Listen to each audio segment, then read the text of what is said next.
Taman Harmoni Keputih Surabaya ini dulunya adalah TPA. Tapi sekarang transformasinya glow up banget. Dari tempat yang dulu bahkan burung pun mikir 2 kali buat mampir ke sini. Jadi destinasi foto prewedding dan spot healing setiap weekend. Sejak dikembangkan mulai dari 2014 dan diresmikan pada 2019, taman ini jadi ruang hijau terbesar di Surabaya. Lengkap dengan lorong bambu yang estetik, yang kadang bikin kita ngerasa lagi syuting film Cina low budget tapi vibes-nya tetap keren. Tapi begitu jalan sedikit, kok panas, padahal masih pagi, mendung pula. Disinilah realitanya muncul.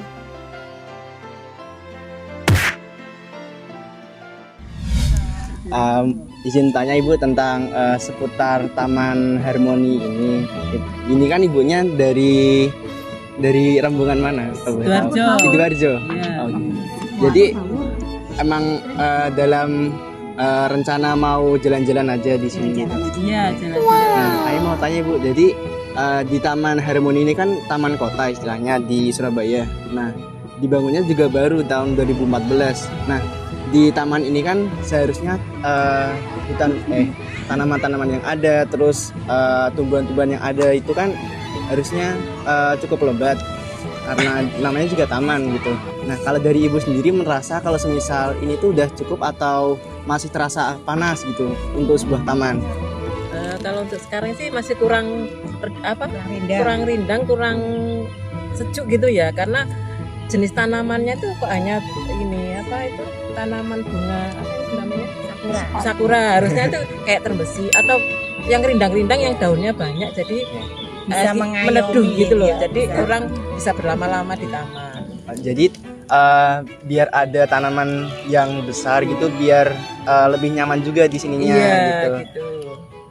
Jadi kan ini sekarang pukul 10, jadi cukup panas udaranya di sini. Iya, gitu. masih panas. Padahal ini musim hujan loh ini. Oh iya. Padahal juga Mendung, iya. lagi mendung, tapi terasa panas gara-gara tanamannya nggak ada yang tutupin itu semua. Iya, kurang rindang. Iya.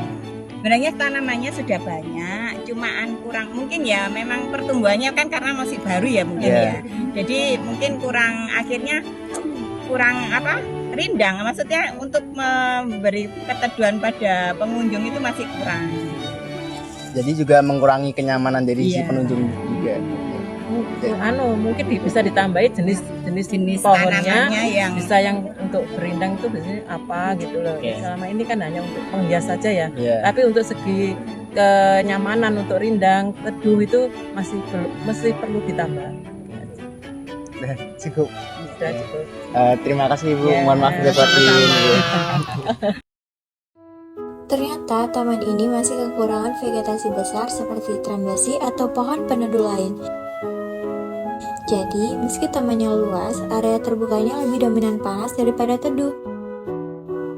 Pohon-pohonnya banyak yang masih remaja, belum bisa ngasih keteduhan yang proper.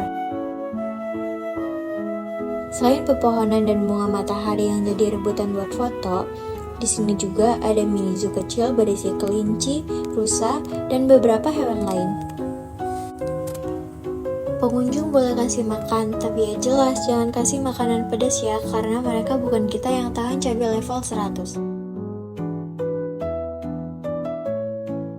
Playground buat anak-anak juga luas, cocok buat mereka lari-lari sambil bakar energi yang seolah nggak ada habisnya.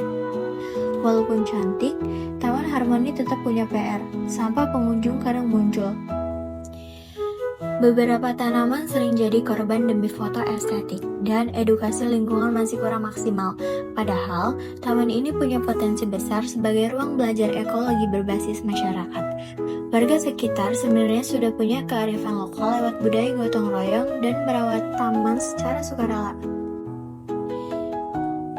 Tinggal ditambah penanaman pohon peneduh besar, penguatan program 3R, papan edukasi tanaman, dan petunjuk interaksi hewan yang lebih jelas. Upaya merawat taman ini sejalan dengan SDG 11 tentang kota berkelanjutan dan SDG 15 tentang ekosistem darat. Intinya, Taman Harmoni ini bukan cuma tempat buat foto-foto lucu, tapi ruang hijau yang mengingatkan kita bahwa menjaga lingkungan itu nggak harus ribet. Kalau dilakuin bareng-bareng, hasilnya bisa seharmonis ini.